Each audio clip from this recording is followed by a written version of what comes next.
Welcome to Check In with Jason Lauritsen, where we explore how to create human, connected workplaces that employees love and that fuel organizational success.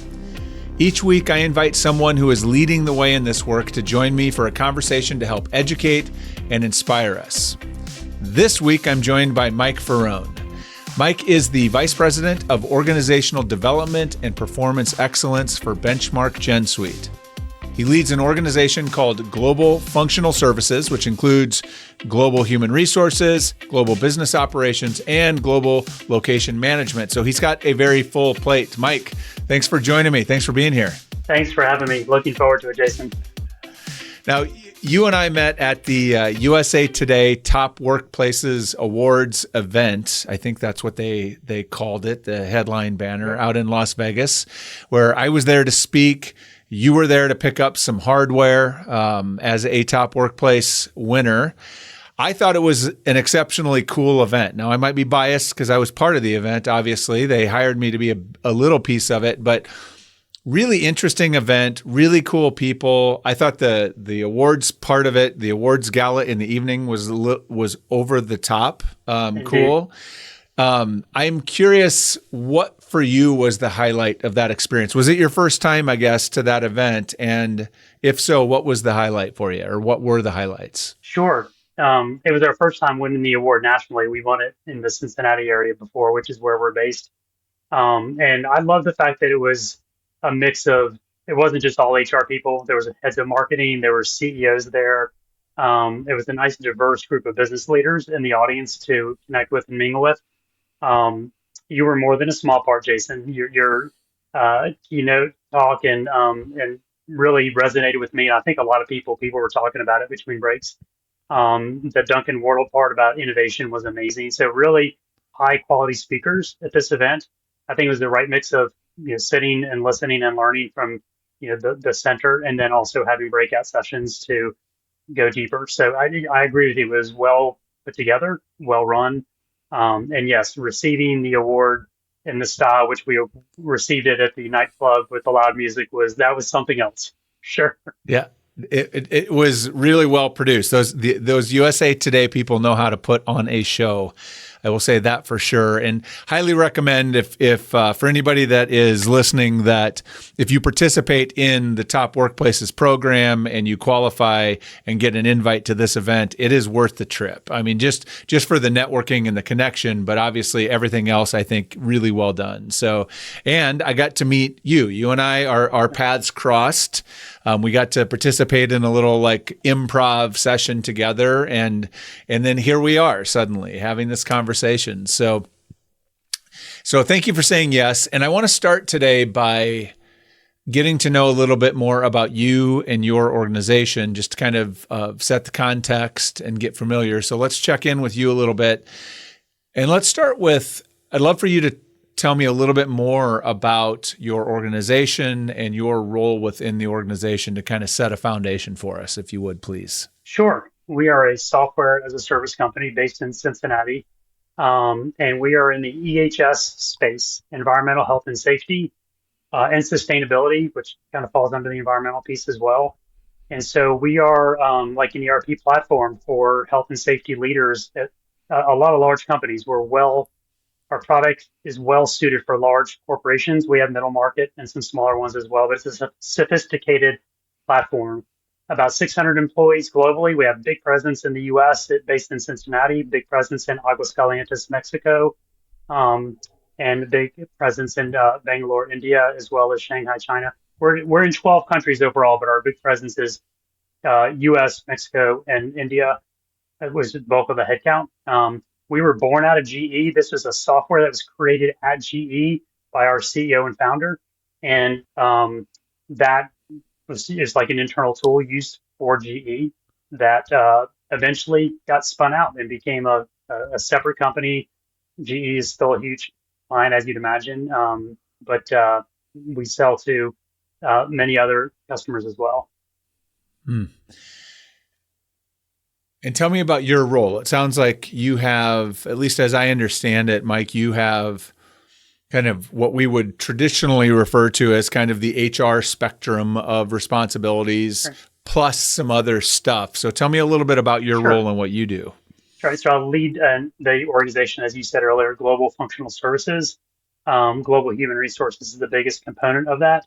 But we went through a significant org transformation. We're still going through the transformation, but organizational structure wise, the end of last year, the beginning of this year. Um, and I've been through many in my career. And this is one of the bigger ones that I've worked on and been a part of, and has impacted me. And so through that reorganization, I picked up two other organizations, Global Business Operations, which think of that as a process organization where we have team members there that do a lot of not necessarily repetitive tasks, but a little bit easier tasks, almost like outsourced to this group to get this work done efficiently with high quality.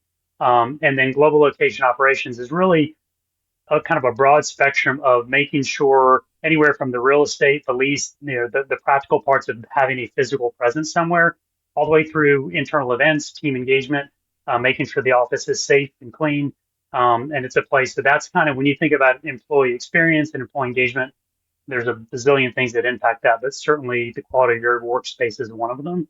So that was sort of the connection with the HR work that I was doing as well. So I have a good sized team and I have a number of direct reports that work for me directly from Mexico and from India as well. So it's a very global company, organically global, and my role is very global as well, which is exciting. Hmm.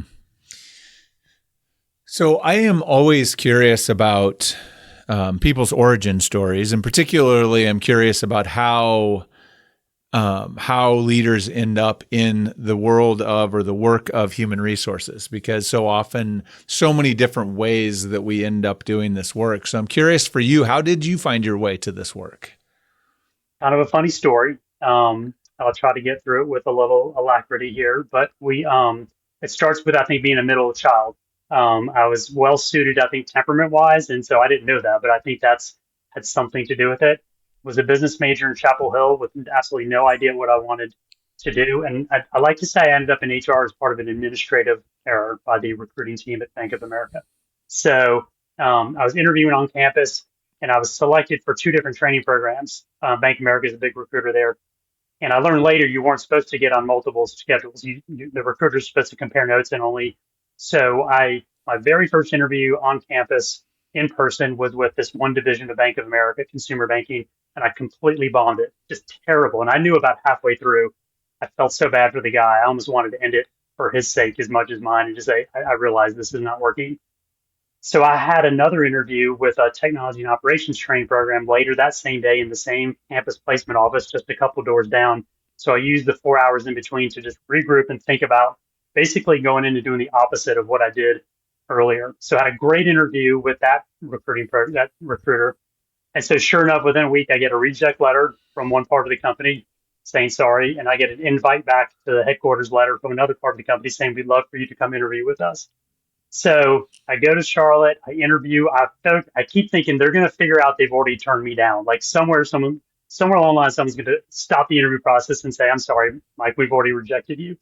But it didn't happen. But I just went in, I think, pretty carefree, I guess, and just like whatever happens, I was very relaxed. So that translated into apparently a great interview day. They made me an offer at the end of the day, which they said they almost never did.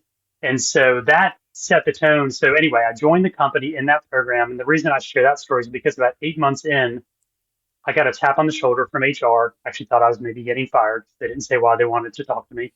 Um, and they said, "Hey, we'd love for you to be the college recruiter for this program that you're in." And I was like, wait, what? Like, I'm only 8 months in. I mean, it was a year program and I was only 8 months. And they said, "No, we know. But we remember how great of an interview day you had and your manager says you're doing a job. And we like to have, people recently graduated serving as campus recruiters." So I said, that sounds like a lot of fun. So I moved over to HR, became the campus recruiter for that program. So much fun going back to Chapel Hill the very next year on campus and seeing all these friends of mine that were now seniors and kind of running the show. They couldn't believe what happened in just 12 months. But I share that story because that put me on the HR path. I don't know if I would have found it otherwise. Maybe I would have figured it out some way, but um, that sort of set me up. And then I did that for a couple of years and then went on to become an HR business partner. And that sort of set me on that whole track that way. So I did. Had I not got selected for both interview schedules, I'm not sure I'd be here today. That is fantastic. And I'm struck by how often in these stories we all we end up in HR kind of accidentally. And the path is often recruiting. Recruiting is an interesting feeding path, but so many of us ended up kind of accidentally in this work and then kind of fall in love with it once you're there. You realize oh, this is amazing. I like people. I like, helping people elevate or helping people work better together or whatever, or you're a systems thinker, whatever it is. But that's cool. Thank you for sharing the story. I love the story. I love the origin story there. That's so fun. Well, and as you're talking too, I'm thinking, I've always thought that it's so interesting, even yet to this day, the way that we go about selecting people. 100%. I was just talking with someone the other day. It's actually it was some of the leadership folks at a nonprofit where I sit on the board, and they had asked for some thoughts about hiring process, and they were describing to me that, and they're have an exceptional workplace and whatever, but they're telling me about how they're interviewing for some frontline kind of role.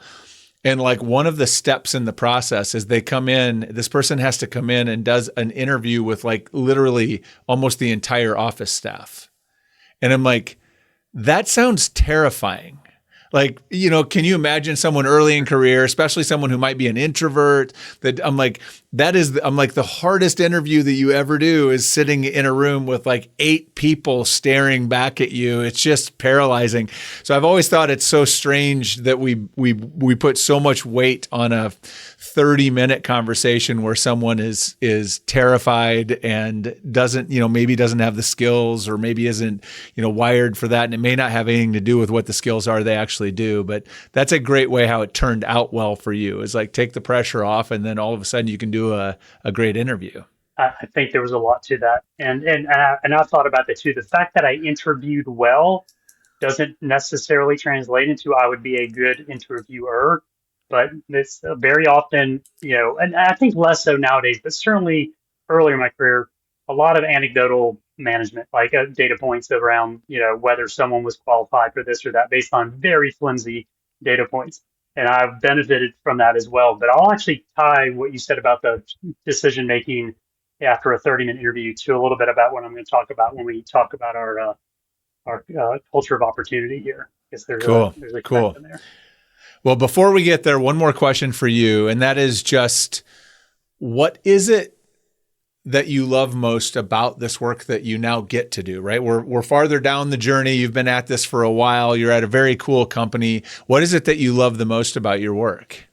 I'd say a couple things, Jason. I love this company and I love what we do. I mean, we are literally making workplaces safer and making the environment, cleaner and more sustainable. And that is such a high calling. And basically our motto is your mission, our purpose. We are very, very aligned to our customers in an extremely collaborative way. And I think a lot of companies say that, but it is I've worked at a few places now. It's very different. So I love working for a company that's literally making the world better in a incredibly collaborative way with its customers, which we call subscribers. And I love growth. We're on a high growth trajectory. We took a private equity investment and minority investment in 2023.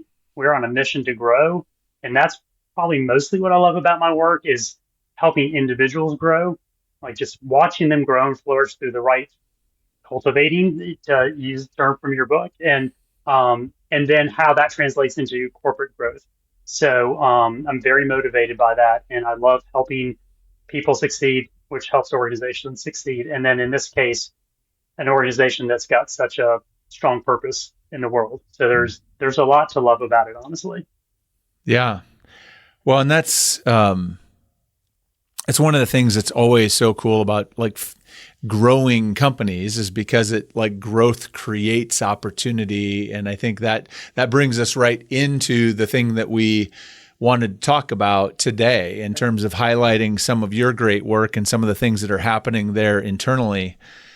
And that is, when we first were connecting about you coming on the podcast, I asked you, I think, why you think your employees sort of their engagement, right? The level of engagement that they demonstrated in the survey process for top workplaces, why it came out as a top workplace. How is it you ended up on this list? And you said, well, I think a lot of it's due to our opportunity culture or culture of opportunity. And so let's dig into that. First Sure. off, what is it? What is a culture of opportunity, Mike?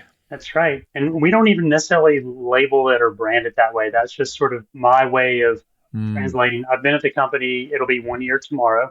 And so I do not take credit for this. This is, I'm along for the ride right now, and I think I'm starting to make a difference and influence some things. But a lot of this was in place when I got here. And so I think it comes from a couple of places. But um, the, the first one is just from a very basic, and this ties in a little bit to your position and point of view on how performance management processes are broken and we need to do them differently in general. That is, we don't have an annual review. Your review cycle itself is based on your hire date, and then depending on your level, it's a certain amount of months after that. So it could be a year, could be 18 months. And then we might promote you before that because you're doing great work and we see it. So we're not rigid. I think that's a big part of it. We can be fluid and rigid.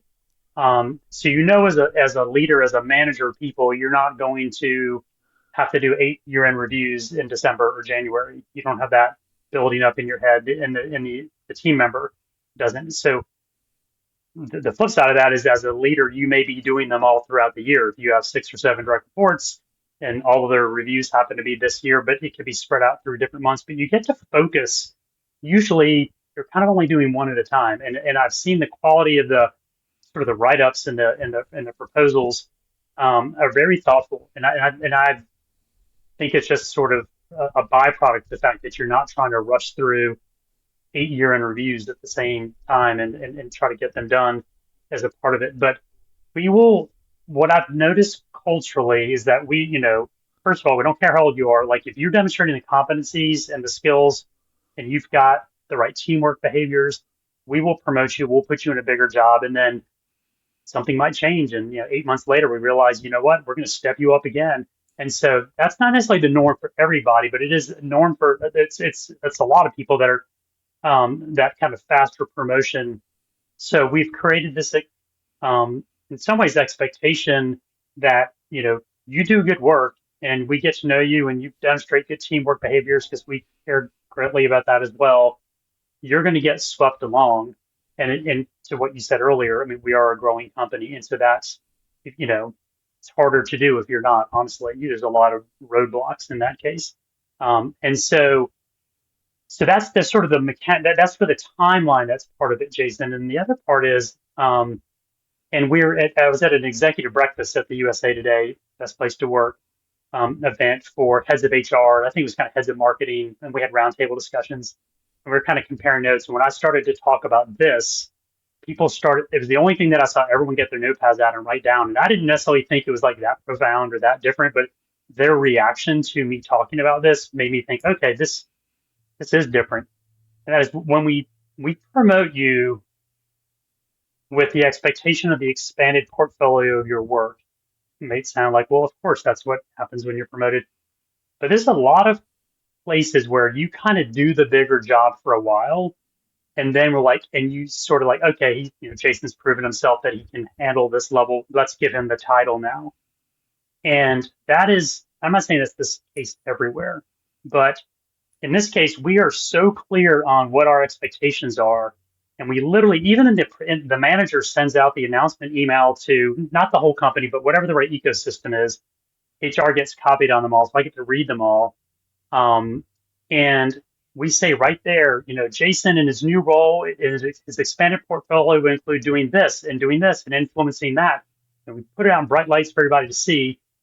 Then we do a 90-day check-in, and it's with your direct lead manager, their manager, and then your HR partner. So within 90 days, we're going to kind of check in and see how it's going and how are you doing in this new expanded role.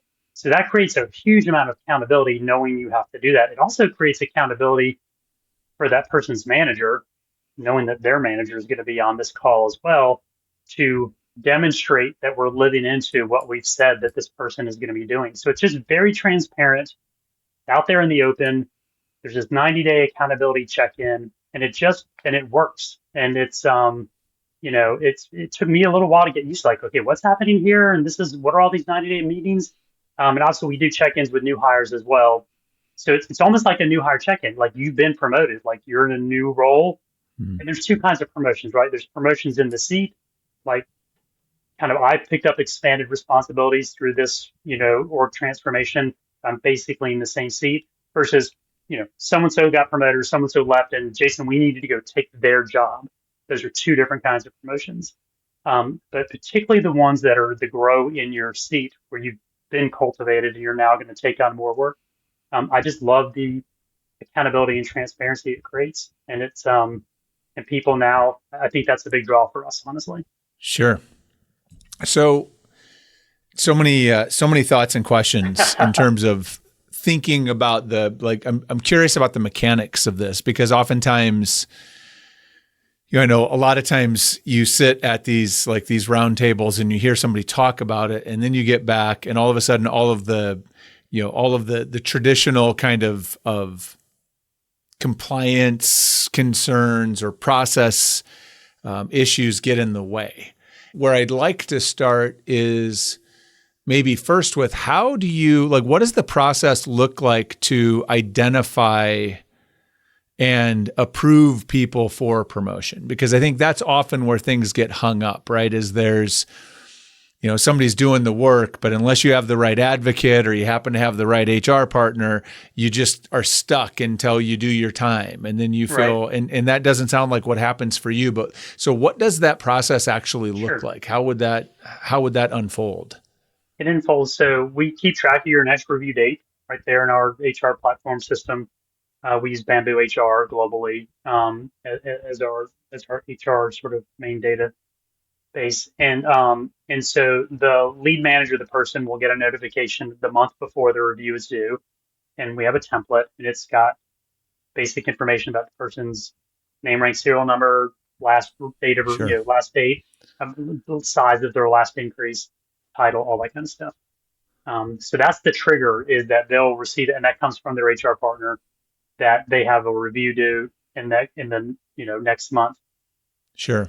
And then we have a template for how it comes back, like where the manager puts in how the team member's doing. We prefer the word team member over employees. So how the team member's doing, what their growth opportunities are.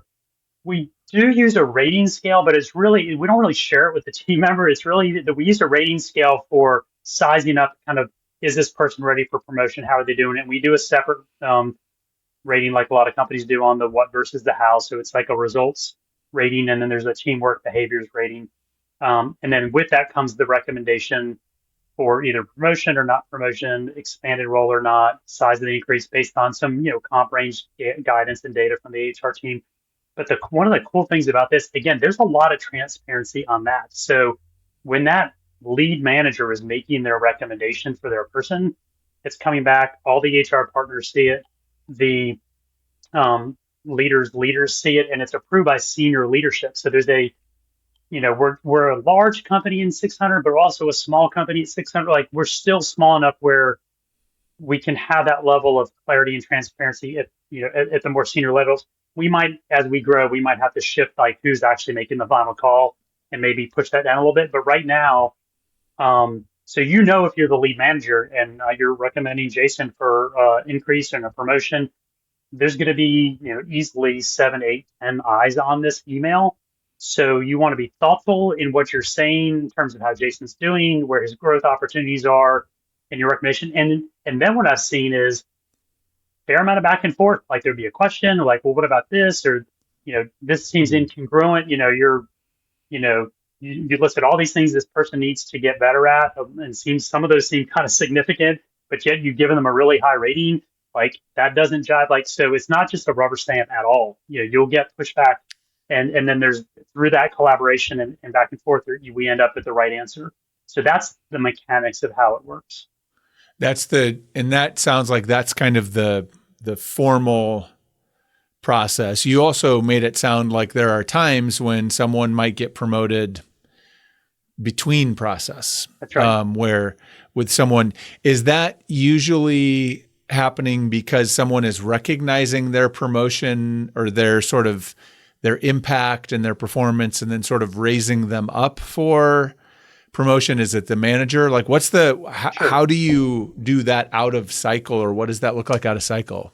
It could come from a couple of those routes. One would be the manager doing exactly that, just like, you know what, you know, you know, Nikita's doing a fantastic job. She's just killing it actually, and her review's not for another 6 7 months, but she's really doing the next level job anyway because she's just that good. We should proactively promote her. So it could come from a manager recommendation, just feeling the awesomeness of this team member and the work they're doing, and how well they're performing. The other way would typically be through some sort of org change, but like we're moving some stuff around, we're creating some new roles, and we're like, um, you know, Brenda would be fantastic for this bigger role in this reorg. Gosh, we just promoted Brenda, 5 6 months ago. Well, she's still killing it, and we think she could do this bigger job. Let's just go ahead and promote her again. So it's either going to come through some organizational change where there's the need for the person to do a different role or a bigger role, or just that recommendation from the person's lead manager that this person's doing so well, we really don't want to wait the full cycle. And sometimes we still wait and we say, no, we hear you, but this doesn't quite seem like it hits the threshold, which is kind of subjective, but just of an early promotion. But let's make sure we recognize her well, on her actual date. So it's again, there's decent amount of back and forth conversation when these come up. One of the things that jumped at me when you were talking about when we first talked about this, and you talked about how you're accelerating opportunities and you love to promote people, and you'll promote people kind of, they don't have to prove to you that they already can do the job. They have to demonstrate they have the potential or the capability, and then you'll put them there and support them into growing into this new portfolio of opportunity or skills. And what jumped at me is that, I hear so often the people that are, it's usually in the generational debate. I just was with a group a few weeks ago doing a workshop with some small business leaders, and people love to blame everything on the young employees, right? They don't have the work ethic. They want to be promoted right away, blah, blah, blah. And I said, I think all of that is nonsense. I said, I've seen the alternative or whatever. And what it seems to me is that you're kind of leaning into that. You're rather than saying you shouldn't expect to get promoted right away. We're like, hey, listen, if you're able to demonstrate that you're capable, we will give you the opportunities to prove it. I'm guessing though that there are some pretty clear processes or conversations in place, and this is what I'm really curious to hear from you. How do you manage that? Because I'm guessing you're going out and attracting pretty ambitious, talented, early career people, right? They come in the door, they're hungry for promotion, and they expect that there's going to be that.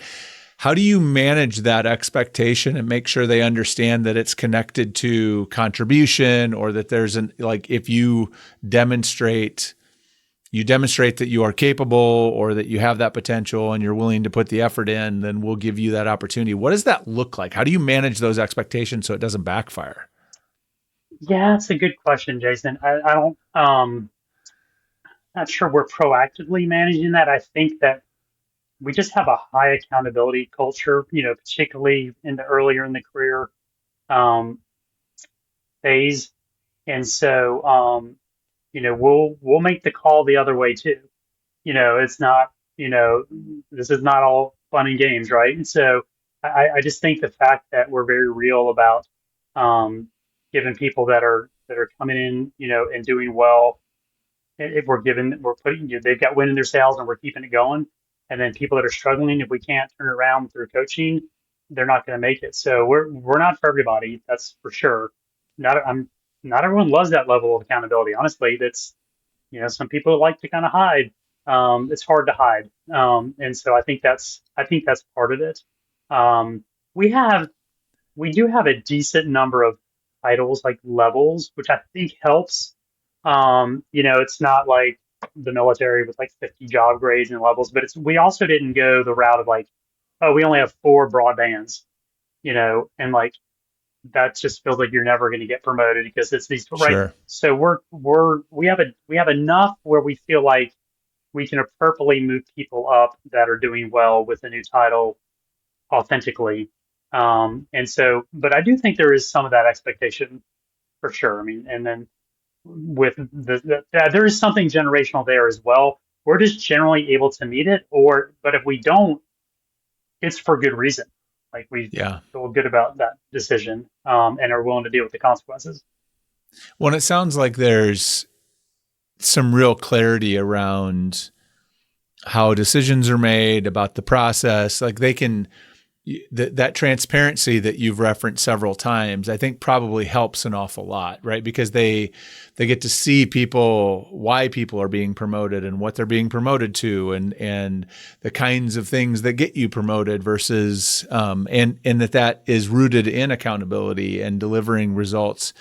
I suspect that probably helps a lot, because I think that's where a lot of the frustration and angst comes from, is that the promotional process in too many organizations is smoke and mirrors. At least it feels like it's Right. very opaque, and people don't really understand how decisions are made.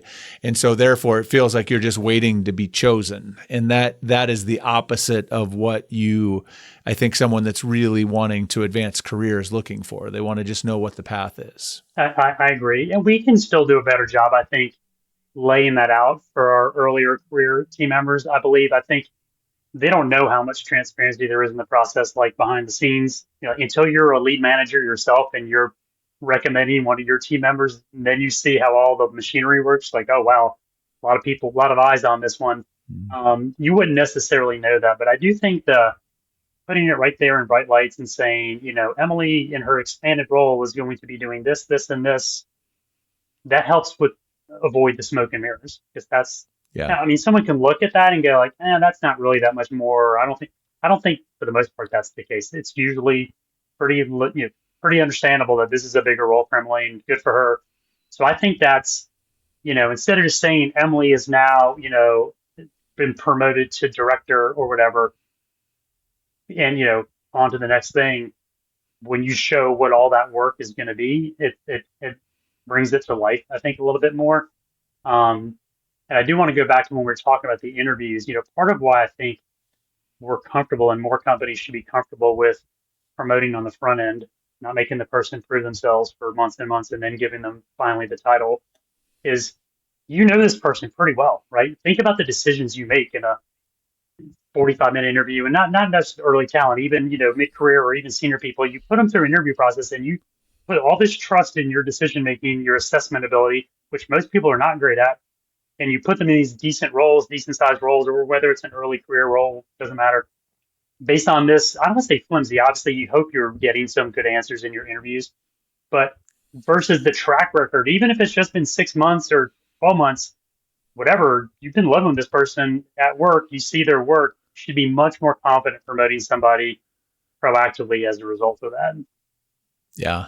That is, I've always, and this was true early in my career. Like I moved a whole bunch of times from company to company early in my career because it seemed like a new company always valued me at a higher level than the company I was at. Like something about they were betting on my potential was worth more than my actual performance, I guess. And I Right. think that still happens in too many places. We don't bet on the known, right? And we're betting on the unknown, which just seems like a really weird Right. high risk way to do talent. So that's a really great point. Well, I love this, and I think it's really helpful to challenge people to think about, particularly now where I think we're increasingly seeing, especially with earlier career people, which I don't think this is a new thing. They're saying it's generational, but I think it's more early career, that career development opportunity is an incredibly powerful and important driver of overall engagement and satisfaction and retention. And it's fun to hear about how you're putting that into actual practice and really committing to that and giving people, betting on people's potential and creating that opportunity for them. Because I think so often people are just waiting for that invitation. Right. And I would say the other thing is you're offering support, that 90-day check-in and that support. I think a lot of times there are organizations that'll promote you ahead of your proven competence necessarily in a new job, but they kind of just throw you in the deep end of the pool and hope you're going to swim, as opposed to staying with you and making sure you have the training and development and clarity of expectations that you need. Yep. No, I agree. I love that 90-day check-in. And look, we certainly have some work to do on, better role clarity. I read a survey, I think it was last year, that 60 something percent of US workers say they don't understand what's expected of them at work. It was more than 50, right? And so we're not immune from that completely. And from a formal training perspective, that's one of the things we actually scored a little bit lower on. But people learn by doing. And I think, we have a lot of leaders who, this is going to sound kind of funny, but they haven't forgotten how smart they were at 25 or 26, and someone took a chance on them. And that's how, my first HR business partner role, I was 24, and the executive I was supporting was a 1,000-person merger transition team that was being put together for a merger to bank sizes of equal. Um, I was born the day he joined the bank. Like literally, his hire date was my actual birth date. So I never brought that up. He probably thought I was like 30 or so. So, but just I learned, someone took a chance on me there. In hindsight, I think they were kind of crazy, but I did the little fake it till you make thing a little bit. Got found people I can get have my questions answered. So we haven't. I feel like we have a lot of leaders that remember how capable they were on the way up, and so we're willing to take that chance on somebody, which has been cool. Sure, absolutely. Well, let's do a couple of other quick check-in questions here as we land the plane, Mike. The first one is, what is a big challenge or obstacle you're wrestling at work or wrestling with at work right now?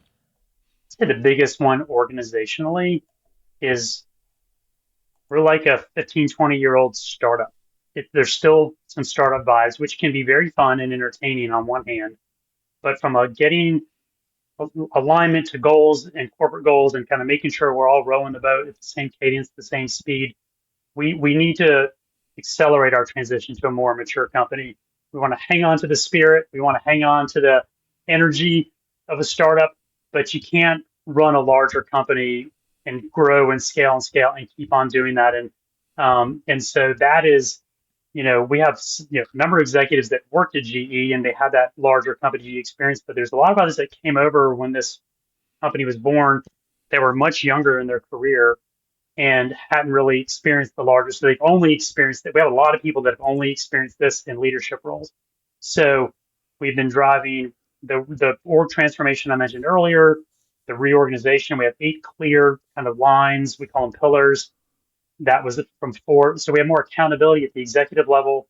We've got some really meaningful operating pillar, that's what we call them, metrics, kind of that we're achieving. It's when you show up for work each day, there's no ambiguity about like what we're trying to accomplish and how we're going to prove that we've accomplished this thing.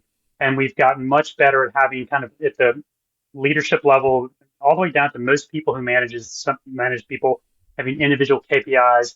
So nothing new under the sun on this one, Jason. I know a lot of companies do this, but we've put a lot of energy into the right metrics. We're still fine tuning because we're kind of early in the journey, but I've already seen the clarity that that's helping bring in terms of the purpose. Even for my my global business operations team, we do a survey when they do work for a group. They kind of that sent them work. We send them a survey and ask about speed, quality, and accuracy of the work.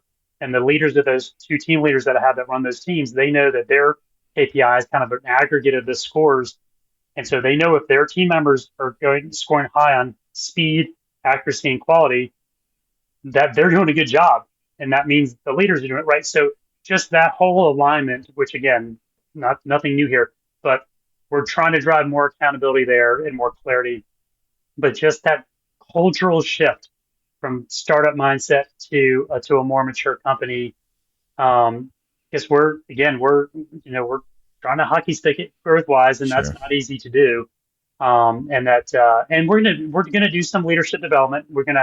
There's gonna be some investment in getting kind of our extended leadership team together and talking a little bit about, kind of what got you there, what got you here won't get you there, like what needs to change, um, to kind of live into this ambitious future that we're planning for ourselves. So, um, I'd say that's the corporate, and then for me specifically within the HR team is really helping our HR business partner transition from a little bit more tactical to more strategic.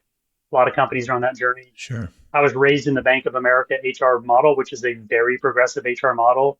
It's a great company to learn HR in. And it's high business acumen, high influence. You know, you don't have to earn your seat at the table. It is given. It's like yours to lose. So there's an expectation that you are a business leader first, a business thinker first, and an HR person second.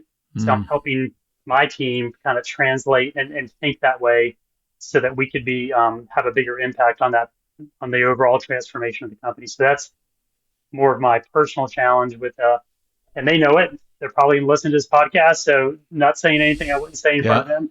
But but the corporate one we're at a pretty pivotal time in our company history, and it's exciting to be part of that.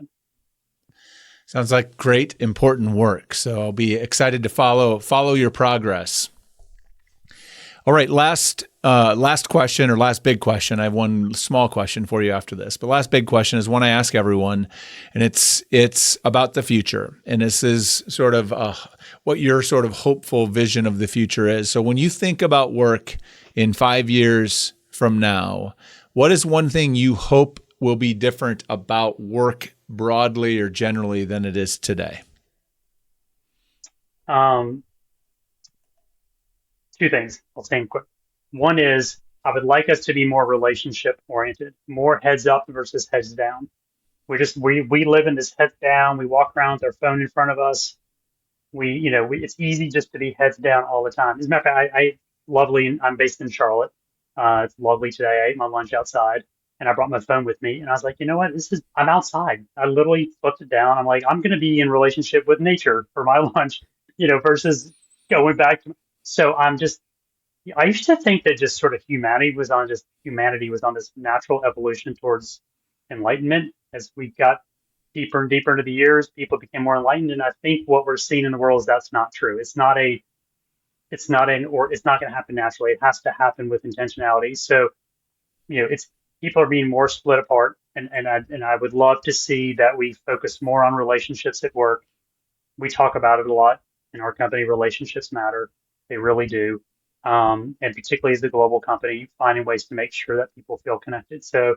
Um, so I'd say that's one. The other is just that we adapt AI in a way that's just not just humane, but we are excited about it. I'm excited about AI. Our companies, we are all in on AI from a product perspective and from an internal, how the way work gets done perspective. So I am hopeful in 5 years that companies find a way to help train their employees, their team members, and that we're using AI in a way that's going to make our jobs more awesome and not more obsolete. And so I don't know if the two go together. There's probably some connection you can make there between relationships and AI, but hopeful for both of those. Got it. Got it. No, I think you're right. I think those two are interrelated if we have the intention to seize the opportunity, Right. right? It will create an opportunity for sure. Awesome. Well, as we wrap up, I said one quick question, and my quick question for you is kind of a check out question. So, Mike, in one word, how are you feeling as we wrap up our conversation today? I would say fortunate, related to just this experience with this podcast and with you. I could have been sitting 3 seats away from you when we did that exercise, which I believe was we had a pitch why elephants should have parachutes. I believe that was our prompt. And then go back and forth on that one, which was very fun. So I felt fortunate to be part of that session, hear your talk, and then end up sitting next to you. So that landed me here today. So I'm feeling very fortunate right now. Excellent. For me, My one word is believe. Believe. And I think it's in context of believing in the potential of young people, believing that they are motivated by the same things that most of us are. They just have grown up a little bit differently and have a different context. And so give them the opportunity that we had. They just are going to go at it differently. So Love that this has been an inspiring conversation. I hope that many people can sort of come away from this, Mike, with some inspiration or some sparks or some nuggets to maybe rethink their relationship with what should happen around development or accessibility to development or the rate of development and promotion, particularly for some of the younger people in their workforce. So thank you for that gift. I hope that people will take advantage of that. And Mike, I really appreciate you being here. It's been a great conversation. If someone wants to connect with you, what's the best place to find you? It's got to be LinkedIn. Just it's Michael Ferone is my profile name on LinkedIn. And so, yeah, hit me up. I'd love to hear from you. I'd love to connect with you. If you've got questions about what we talked about or just want to be connected, I would welcome that, and that'd be great. Or if you just want to do a quick improv exercise, Mike is very creative and very willing to lean into it, I found. So he might be game for that. But we'll put your the link to your LinkedIn profile in the show notes so people can find that and connect to you. It's been a delight, Mike. I really appreciate you being here. And as always, thank you for listening. Thank you for making time. And I hope that you can take some insights or inspiration from Mike's example and what they are doing around creating a culture of opportunity and carry those back into your workplace and start experimenting and trying some new things to really make a difference. Access development is incredibly powerful right now and people are craving that. So lean into it, go try some things, and please remember to check in with those people in your life that matter the most to you. Maybe the most important thing that you could do today. Till next time.